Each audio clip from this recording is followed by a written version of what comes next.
All right, welcome to another edition of our crypto quiz game show, Do You Even Crypto? Guys, I am delighted to be joining and welcoming here a friend of the channel, Nicholas Merten, whose channel DataDash I'm sure you're familiar with. What's going on, everyone? My name is Nicholas Merten here from DataDash. Kind of remain strong as people are potentially unloading their altcoin position. Why do we talk with such a high degree of confidence?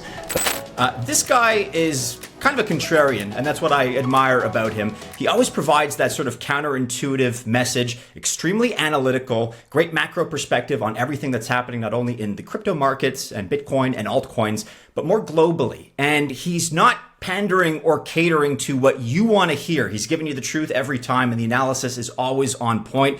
Nicholas, we're very, very happy to have you. Thank you for joining us, and very happy to have you here today. Thanks for joining. Thanks for having me, Matt. It's a pleasure to be back on, man.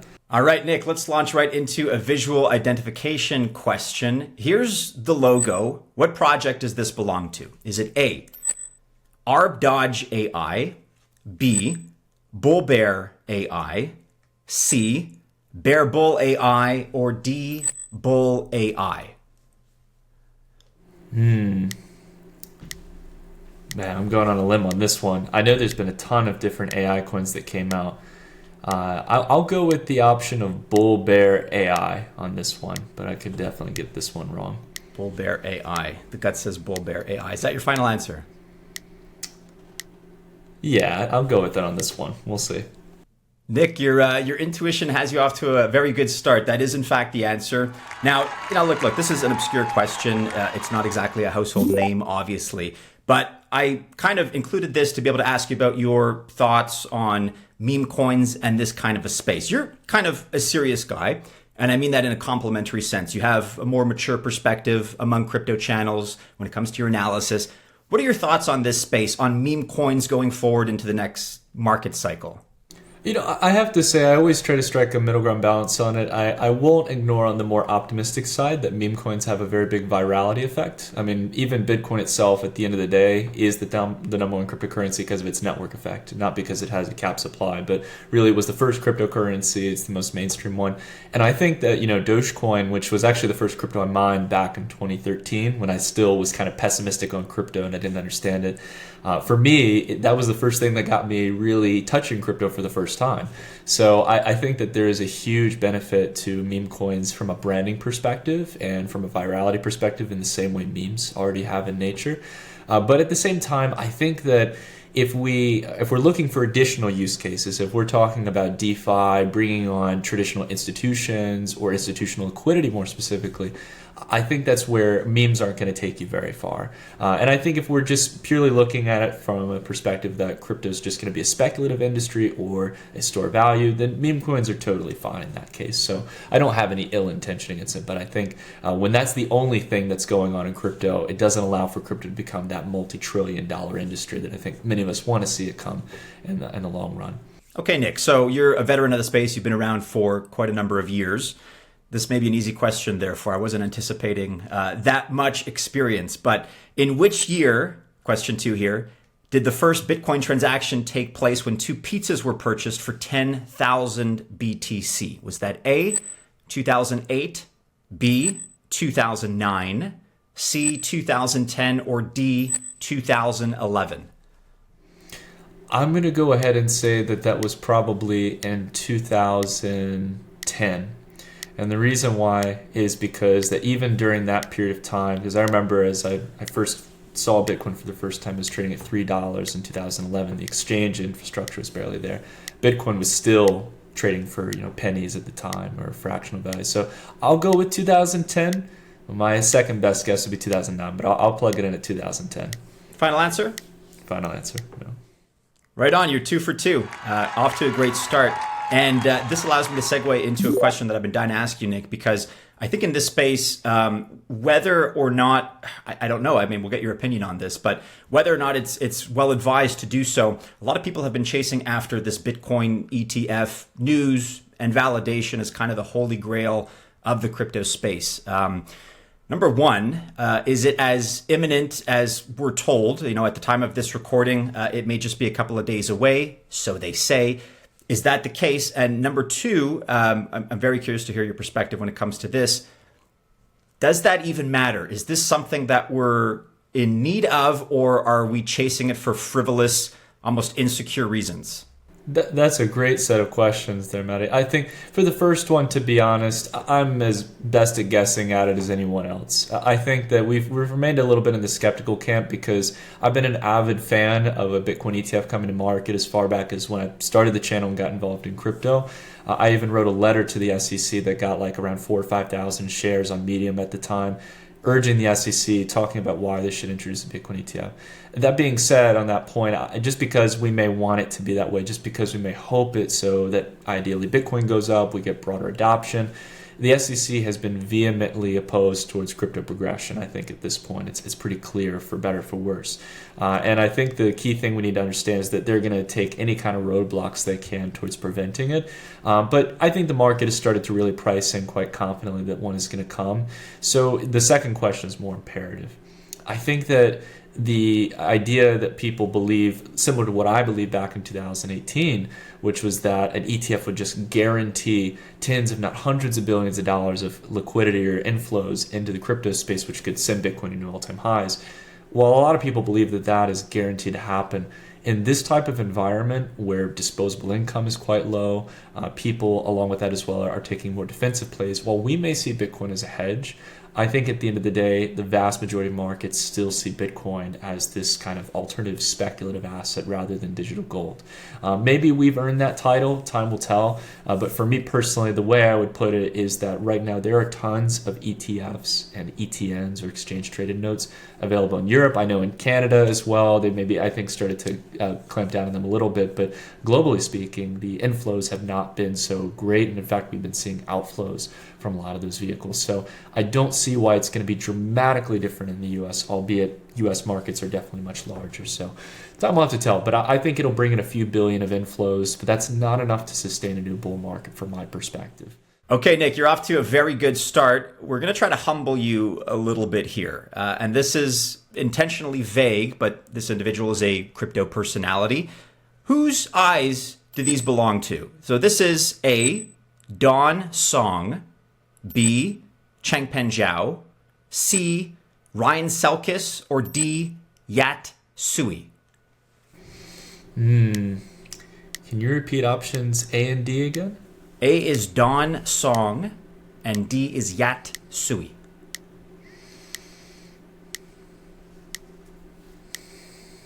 I'm going to go with option A on this one, because I definitely know it's not CZ. I've met CZ before. And then you said Ryan Selkis as well. I know Ryan as well, but nah, that's definitely, I think it's going to be A on this one. A, Dawn Song, is that your final answer? Yep. So, intentionally tricky as a question. The correct answer is actually D, Yat Sui, who's the co-founder and I believe the current chairman of Animoca Brands. That was a tough one. But I guess this allows me to segue into sort of just to pick your brain.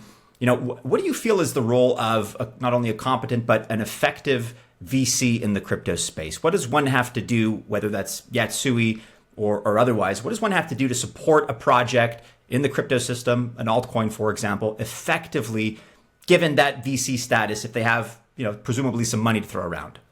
That's a good question. I think it depends a lot on what the intentions are of the project. I've been in the crypto space long enough to have a pretty candid view on venture capital and crypto. And, there's the short-term kind of quick win theory of venture capital where people want to prop up a narrative and kind of get people all excited about it and then unload tokens. But then on the other end of the spectrum, there are people who really want to build long-term stuff. I think when you look at a lot of the successful layer one protocols that have really found their weight in the crypto space, built a foundation in DeFi, I think the biggest thing is making sure that you can provide the additional investments and liquidity towards infrastructure within that ecosystem.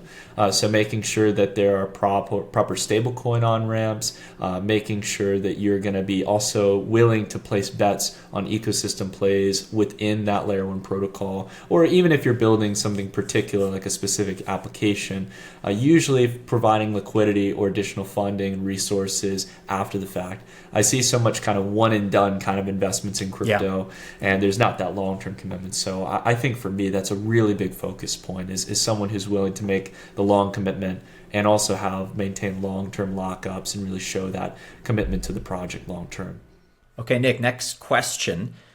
This one concerns NFTs. What was the highest price ever paid for an NFT at auction as of January 2022? And as a bit of a hint, I believe this still holds the record for the highest price ever sold in terms of an NFT sale. So was that price A, $1 million, B, $10 million, C, $69.3 million, or D, $100 million? I'm going to go with 69.3 million because if I remember correctly, that's either what was paid for Beeple's art piece or there was another large art piece that was purchased within crypto for like tens of millions. So I'm going to go with that. I think 100 million might have been too high, but yeah, so C will be my, if I got it correct, C will be my final answer. They all seem pretty high, let's be honest. Yeah. Is that your final answer? That's a good point. Yeah, I'll take C on that one. You are correct. So that was the Christie's auction in 2021. That was in fact Beeple's every days, the first 5,000 days. I was actually a little bit surprised in a good way by your response when I asked you about meme coins and that space. There is some redeeming value that you certainly appreciate. What are your thoughts when it comes to NFTs? Do you feel that this is a craze that we've fallen into and now that has passed? Is there any other positives that you can kind of you could draw out of the current state of the NFT market? What are your thoughts? Just I don't want to direct the question too much, but at a top level, what do you think about NFTs? That's totally fair. I mean, I think in hindsight, looking back over the last couple of years, we never were really big at promoting NFTs personally. We were very big on DeFi, but I think NFTs, again, are like most things in blockchain and cryptocurrencies. They're technology. And what is interesting is that as time progresses, you not only find new ways to use NFTs, but I think we're going to find over time where NFTs are actually like maintaining some degree of value. I don't believe so much in the world of NFTs as profile pictures. I think that there is definitely some social community there, but I've also seen where so many of those ecosystems go wrong. I think the biggest thing here for me, coming from all the perspectives of how you could use NFTs, is in video games, like having digital collectibles. And I'm really waiting to see like a real killer game. For example, nowadays a lot of games like Counter-Strike or GTA, these games are deployed and they're played for 10 or 20 years. So essentially they're built to last. And I think that that's a world where having digital collectibles you've already paid for and have a history and bringing them into the new game could be very valuable. I know some people will say that the teams themselves, the companies could do it, but I think having that on chain and allowing a real decentralized market and having that in as a part of DeFi could very well play out in the future. That's what many people would want, seeing the success of the Steam marketplace and so many others. Yeah. I think that's an excellent point because you look at a company like Rockstar that used to pump out AAA titles on a pretty regular and consistent basis. And all of a sudden now, with the exception of, the Wild West, the Red Dead Redemption. Oh, Red Dead Redemption, yeah.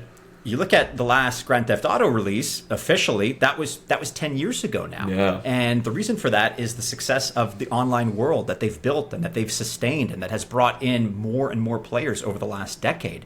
So there's absolutely a pragmatic case study when it comes to NFT applications in that online space because that's growing faster than it's ever. It's bigger than it's ever been before. You hit it perfectly, Matt. Like when I think about how long these games are getting drawn out to, like this is where I think NFTs really make sense and having a real marketplace for it. I think again, if you look at most of the metaverse games that have been built in crypto that are built by smaller studios, while I'm a very big supporter of it, we've even invested in some projects. I think the problem is that you have to build something that's going to last. And that's very difficult to find in kind of smaller funded, smaller scale games. So I think NFTs could really blossom if we start seeing that adoption in broader titles that already have the network effect of users. Okay, Nick, next question here. Which famous actor and celebrity released his own cryptocurrency in 2021 called Karma with a K? Was that A, Robert Downey Jr., B, Dwayne "The Rock" Johnson, C, Tom Hanks, or D, Leonardo DiCaprio? Robert Downey Jr. makes me think a little bit, but no, I think I'm going to go with Leonardo DiCaprio on this one. We'll see if I get it right. Final answer? Final answer. The correct answer is actually B, Dwayne "The Rock" Johnson. But really? Okay, Nick, next question. Just like Silicon Valley in California, there does exist a crypto valley. Which European country is known to contain this so-called crypto valley? Is that A, Switzerland, B, Germany, C, France, or D, the Netherlands? That's an easy one. It's Switzerland. And I'll say I know that because I've been to Zug before. So Zug is labeled, I think as far back as like even 2017 or 2018, Zug was like the Swiss crypto valley. So I'm gonna go on that one. There's definitely some good projects and areas in those other countries, but I'm gonna go ahead and stick my answer with Zug in Switzerland. I feel like that's your final answer? Yep. Yes, you are correct. Absolutely. And you know, you're currently living in Europe, and you're a citizen of the world. You've seen many different countries. Other than sort of maybe some of the obvious ones like Switzerland, which countries, which policies that certain countries have enacted are kind of impressing you right now when it comes to foresight, when it comes to future-proofing against crypto? What stands out in your mind, Nick? I have to say, like, Singapore has definitely always been one that I've heard like a lot of good things about. I would say as well, one thing that's very surprising is seeing more on a state level in the United States, the optimism in Wyoming. I mean, a lot of the institutional companies like in the United States around crypto have some kind of basing there. That may change. But yeah, on the point of crypto proofing, I think Switzerland is still like going to make a comeback in the future because of its kind of like isolationist mentality. And it's this kind of like, it's even in this case using a separate currency from the euro, and has a lot of its own regulatory frameworks when it comes to finance and digital assets. So I think Switzerland, albeit it's not a fast growing area, that's one where you can play it safe. It's just a little more costly and expensive if you want to do new ideas there and get your startup going. Okay, next question.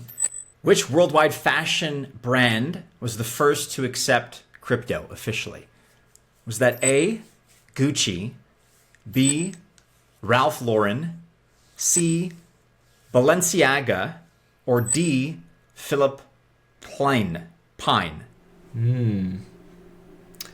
don't know the answer to this one, but I would say probably not Ralph Lauren. I'm thinking really like a high-end exotic brand like Gucci.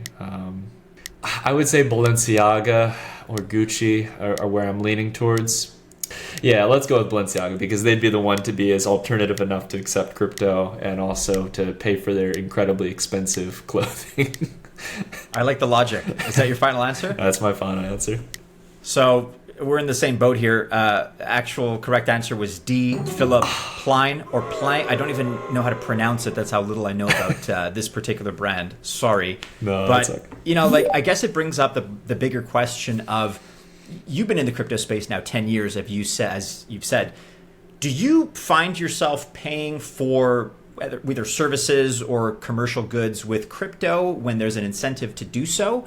Or is this still kind of your stash of gold that you tend to hoard? You know, not that there's anything wrong with that, but do you find yourself spending your crypto when an opportunity presents itself? You know, I have done that. Like I've gone to like a few cafes and like really like small purchases where I've used crypto in the past, but I have to be genuinely honest in saying that while I've done everything I can to like give people $5 or $10 of free Bitcoin in my early days and, you know, kind of do giveaways like that and stuff. Really, when it comes to spending, I usually don't spend on crypto. And the biggest reason for that is from a regulatory standpoint. In the United States, and I think most places across the world, if you're spending crypto, you're likely the merchant is liquidating it. And essentially from that, you're realizing certain types of returns, right? You can't make a lot of gains on crypto and then just spend it.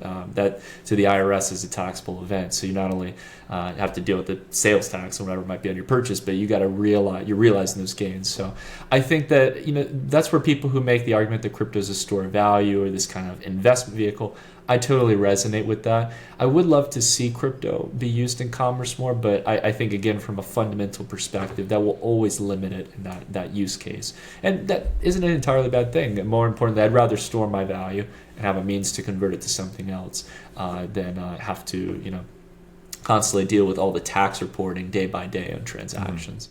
Okay, Nick, next question. I have a feeling you'll be okay with this one. In 2013, a prominent Bitcoin exchange collapsed and filed for bankruptcy, leading to the loss of approximately 850,000 Bitcoins. What was the name of this exchange? Was it A, Coinbase, B, Mt. Gox, C, Bitfinex, or D, Binance? That's a good question. It's interesting. I'm gonna go with Mt. Gox, which I think, if I remember correctly, was option B. But that actually could be still a very tricky question because Bitfinex also had a massive exploit. So I'm like, part of me is even like, I think the figure to me, 850,000 BTC, that was the biggest hack, which is Mt. Gox. But Bitfinex also had a major hack then too. So it's a good question. I'll go with B though. I'll lock in my answer. You are correct. Mt. Gox, the infamous Mt. Gox. Okay, next question.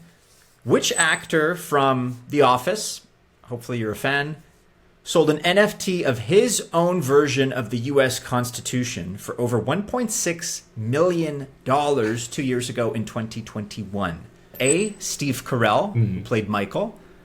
B, BJ Novak, who played Ryan. C, John Krasinski, who played Jim. Or D, Rainn Wilson, who played Dwight? I'm going to go with Dwight on this because Dwight's the kind of character who would literally rewrite the Constitution, and people totally would buy it as well. I know many people in my personal friend and family circle who'd place a bid on that at probably unhealthy amounts of money. He is the type for sure. Is that your final answer? That's my final answer. I'll see if I get it right. Yeah, you are correct. The answer is D, Rainn Wilson, a.k.a. Dwight. Okay, Nick, you're doing very, very well. I think you've only gotten one or two wrong here. So last question for you, kind of intermediate difficulty, maybe on the harder side, actually. Okay. But I have to ask you about esports internationally here and crypto. So which country is hosting the Esports World Cup, featuring the largest prize pool in the history of esports? And we talked about gaming before, so this segues a little bit into our space, into cryptocurrency. The options are A, Saudi Arabia, B, China, C, United Arab Emirates, or D, South Korea. Oh, I'm going to go out on a limb and say South Korea. And the reason I would say that is because you have if I'm not mixing up my games, I would say there's a huge StarCraft fan base, and StarCraft is like a game. I'll be honest, I've never touched StarCraft, but I know that there's a huge market around that. So I'm going to go ahead and say Korea on this, and also Korea has a big foothold in crypto and digital assets as well. So maybe I got that right, but I think if it was option D, I'll go with option D, South Korea. Final answer. Final answer. I think that logic was close to flawless. The actual answer, unfortunately, though, is Saudi Arabia. Really? A. And they seem to be trying to make a name for themselves in the same way. So esports and sports, just you look at what they're doing with soccer or football. They're pouring a lot of money into this new infrastructure. According to my note here for this particular question, Savvy Games Group has pledged $37.8 billion, or the equivalent of 140 billion reals, for initiatives to establish Saudi Arabia as a global gaming hub. So just the investment and the attention that they're pouring into this is unbelievable. I wasn't really aware of it, again, before prepping for this discussion with you, but very impressive stuff. What was the figure? You said like over $30 billion? $37.8 billion. And I agree with you about South Korea because I've always seen those arenas, like stadiums packed with fans, watching young esports players, fight it out, duke it out on StarCraft or Dota or other stuff. That was kind of my intuition as well. I was thinking about in South Korea, they sweat when they game. It's like that's like football in the U.S. and like in soccer, or I guess like more commonly known football across the world. I mean, in South Korea, that there's a huge culture around that. So yeah, I can't believe it though in Saudi Arabia. That's incredible, man, that they're making such an investment. But on them as well, I think it's a great idea. That industry is just going to continue to grow and become a larger part of our lives. And I think for Saudi Arabia, they're really trying to diversify from like that macro perspective. Saudi Arabia's economy is constantly focused on how do we divest from our traditional industries into other areas of life. So I think that's really interesting. And hopefully they can incorporate some, some interesting and sophisticated NFT mechanics, as we were talking about earlier. Given how much they're investing into that space, maybe it'll be a catalyst for that particular segment of the crypto market to grow and mature. Absolutely. All right, so Nick, thanks for participating. You did very, very well there. Obviously knowledgeable. You've been in this space for a very long time. Given, the macro perspective that you take, the analytical mind that you have, we obviously, our namesake, we're into altcoins. Other than the biggest sort of players in the space, Bitcoin, Ethereum.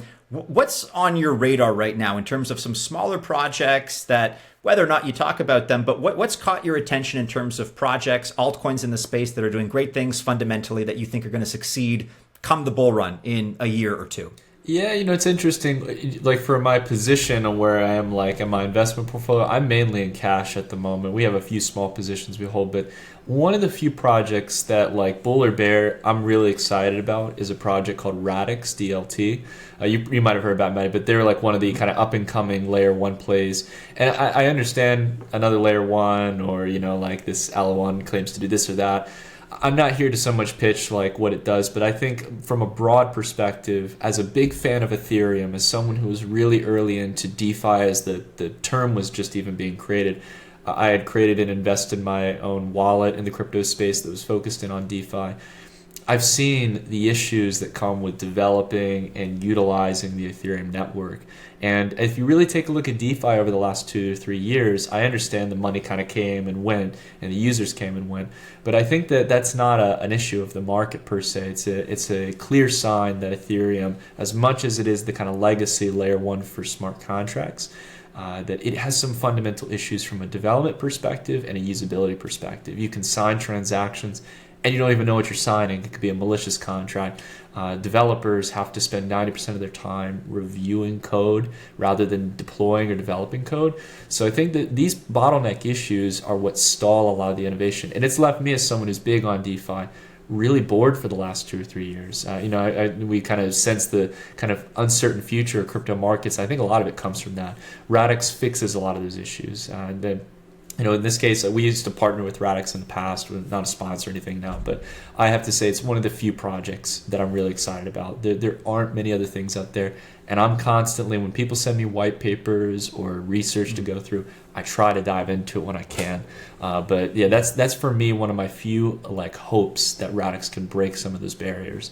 For me, that finally start to see some more exciting DeFi applications that can actually circumvent the real traditional financial world rather than this kind of, I think what we realized DeFi was is a bit of a bubble. It's just kind of capital moving around the crypto space. I think we need to find a way to bring the traditional system into crypto and still offer the same checks and balances of the traditional system, but allow for immediate freedom and the ability to actually custody your own funds. It's a huge part of it. So Nick, you're a longtime friend of the channel. You're a veteran of this space. It shows in terms of your knowledge when it comes to these even obscure trivia questions. I want to thank you, man, for hopping on. And guys, I'm sure you're already aware, probably you're already subscribed to the DataDash YouTube channel. But if you're not already, you got to check it out because this is counter opinion stuff. It is top level analysis, macro, and a little bit more micro when it comes to Bitcoin technical analysis. Nick is at the top of the game when it comes to that kind of stuff. So we'll include a link to the DataDash YouTube channel in the description below. If you haven't by some chance already heard of it, but I'm sure you have. Again, counter opinion, not kowtowing to any popular opinions or narratives out there. He says it like it is, and he's a genuine guy. Again, longtime friend of the channel. Nick, I want to thank you for joining us today. We appreciate it. Man, thanks for having me, man. Been a big fan of what you and everyone at Altcoin Buzz are doing. And thank you for this opportunity. It was a lot of fun. I love doing these kind of like quiz segments on crypto, and it refreshes my brain after the past couple of years of all the information that's constantly coming into crypto. So it was a really fun time, man. Thanks for having me.